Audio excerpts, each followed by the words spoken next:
things are starting to happen.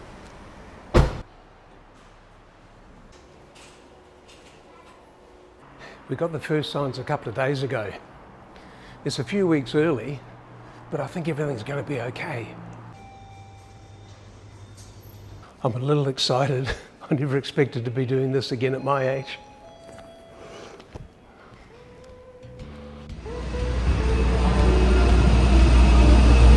It's high! It's a little bit bigger than its older brother.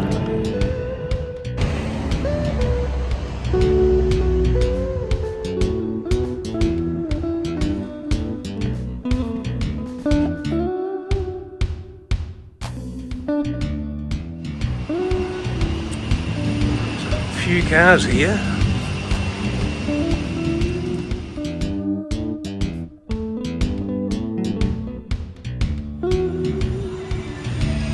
Got a lot of cars for delivery here. It's been nearly 9 months since I placed the order for the Tesla Model Y. The first indication that things were about to happen was when Tesla started to change the estimated delivery window.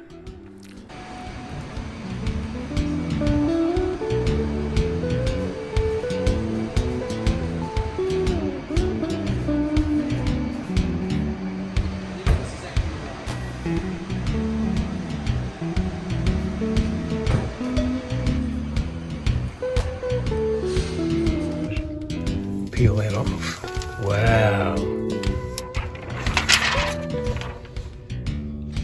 Right, we'll just get a few things set up. Pedals and steering, standard. There we go. Stopping, hold, charging, autopilot. Turn that on. Yes. Full self-drive visualization, yes. Summons, yes. Locks, lights, display. Should we take it out the door? Alrighty go.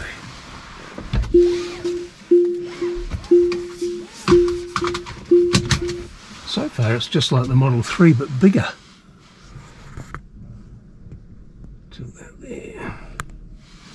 Right. Okay, you ready? Yep. Here we go. Let's drive. Let's drive. It is taller. I can already feel that it's taller. And then just getting close to the boom gate. Okay. Thank you. Thanks. Thanks heaps. So,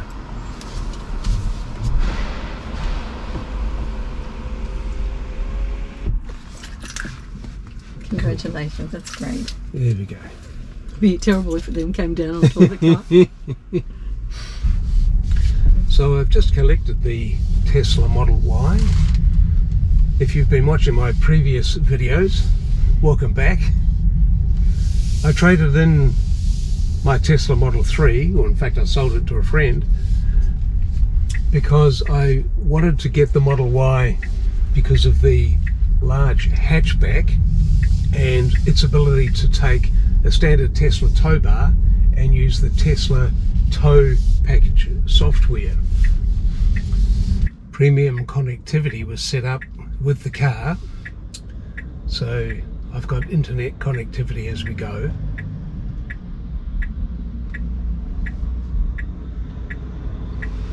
Just adjusting the maps to how I like them. The most apparent thing about the Model Y immediately is the higher seating position. So already I'm looking over the top of cars that I would have otherwise been looking through their back window. The guy back at the Tesla delivery centre said they were delivering about 100 cars a day out of Sydney. Looking through the rear view mirror out the back window, it's most definitely a narrower field of view than you had with the Model 3. That'll take a little bit of getting used to. I'm looking at the resolution of these side cameras and I'm not sure if they're the upgraded hardware 4 or whether or not they're still the lower res 1.5 megapixel hardware 3 cameras. I imagine if I do a search on the VIN number at some point, I may be able to find out the hardware specs of this vehicle. Alright, we're heading out onto the highway, so I'm going to try the autopilot. I'm keen to give this an acceleration test, however, I know it's going to be slower than the Model 3, simply because it's a heavier vehicle. This is the non-performance model of the Model Y. Just hit rush hour, so not a great time to be testing acceleration and top speed. I've heard it said that the Tesla Model Y has a firmer suspension than the Model 3. I've only driven about 15 kilometers so far, so it's a little early to tell. I'll try it on some rougher roads a bit later and get an opinion then. It's certainly feeling very stable, very smooth, but we are in the better part of the roading system in Sydney, so these streets are pretty good generally. Stand by, I'm going to accelerate to 80 kilometers an hour. Let's try enhanced autopilot for a moment. There we go. Cruising along hands-free. Like with the Tesla Model 3, I'd never actually taken a Tesla for a test drive before I bought it. I had sat in a Tesla Model Y, so I had a bit of an idea of how big they were, but I've never had one for a test drive. So I've now done about 20 kilometers, and so far first impressions are very good. The first thing you notice when you step in the Model Y is the higher seating position. Obviously it's an SUV. I'm now looking over the top of smaller vehicles, whereas before I was looking in through the back window from the Tesla 3. They say it's a firmer suspension than the Model 3. So far I haven't really noticed that, but I haven't travelled very far, and I'm on good quality suburban roads, so really at the moment I'm not testing the suspension significantly at all. I'm about to head out on the freeway and I want to give this thing an acceleration test. I'm expecting it to be a little more sluggish compared to the Tesla Model 3, simply because it's a heavier vehicle. This is the standard performance Model Y, so it's not the dual motor or the long range high performance version. So it's a heavier vehicle. It's clearly going to be a little more sluggish than the Tesla Model 3. But just driving around these suburban streets, it's not feeling too shabby. My primary reason for buying the Tesla Model Y was to get the SUV style and the hatchback, so it's easier to put camping gear and e-bikes in the back of the car. I also want to be able to attach a tow bar, and I want the Tesla standard tow bar because it's supported by the Tesla tow package software. With the tow bar, of course, I'll be able to tow a trailer occasionally, but the primary reason for a tow bar for me would be to have a bike rack so I can put the electric Teleria motorbike on the back and also carry the e-bikes if we've got the back of the vehicle full of camping gear. I'm waiting for a stretch of the Princes Highway before I give an acceleration test. So at the moment I'm just driving in suburban traffic, so I really can't do anything more than about 60 kilometers an hour. We're in enhanced autopilot mode, so it is driving itself. Look at that.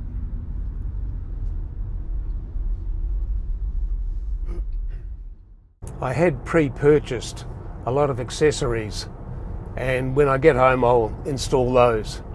There's the mud flaps, and I also got the trays to go into the center console.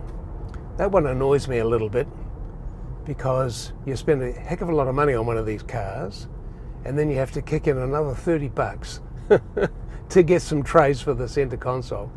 Come on, Elon, you can include those. I also got a cargo mat because I do carry industrial tools and things around, so I thought I'll get one of those big rubber mats to go in the trunk. When you buy a Tesla these days too, you need to actually order the charging unit as a separate item. When I bought the Tesla Model 3 it was included, But for this car, I think it was an additional $700. Like most Tesla drivers, I find that I hardly use the superchargers or fast third-party chargers. Really, just about every day I put the car on charge at the end of the day, just like your mobile phone, and next morning it's fully charged. I've just checked the software updates and 2023.12.5 is available. That's the navigation update. So I'll set up my phone when I stop as a mobile hotspot and download that update on the way home. I noticed a navigation update is available, so I thought I'd take the opportunity to connect to my hotspot on my phone and download that while I'm driving home.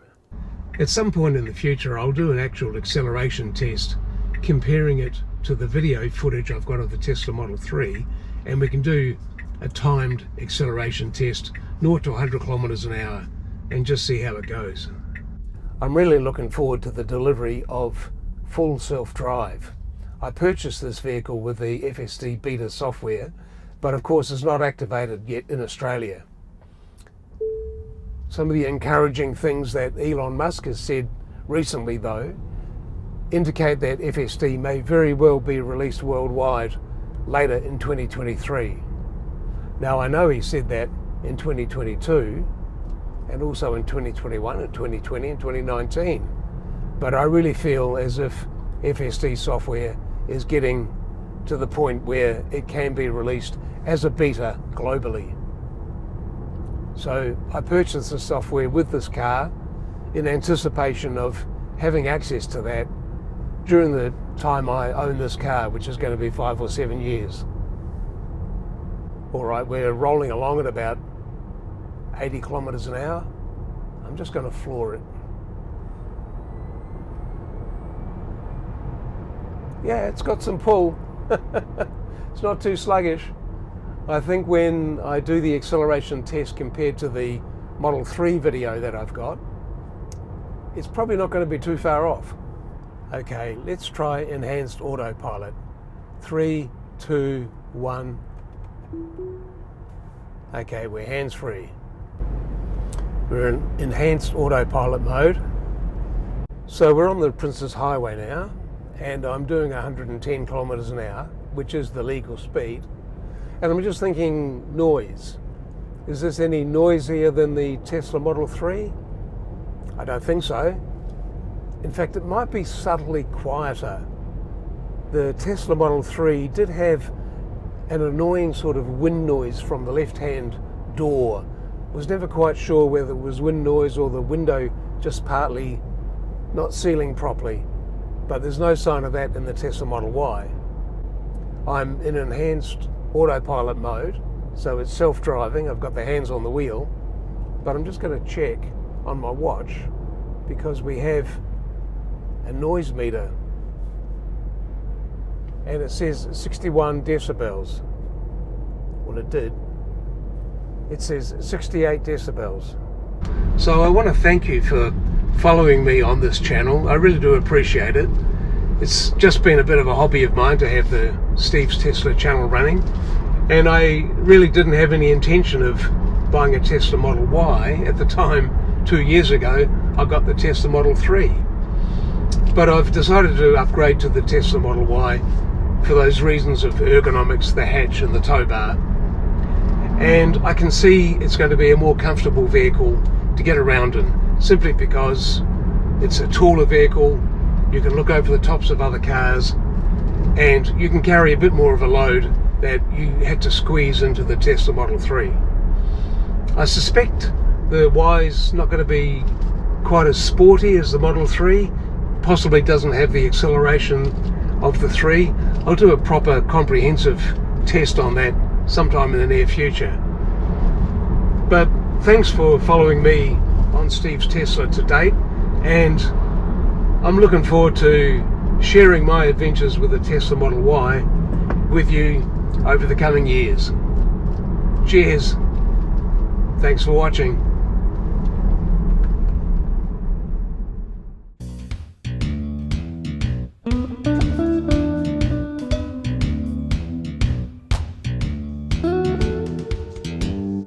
G'day and welcome to Steve's Tesla. This is my channel dedicated to electric vehicles and renewable energy. Subscribe now and let's drive.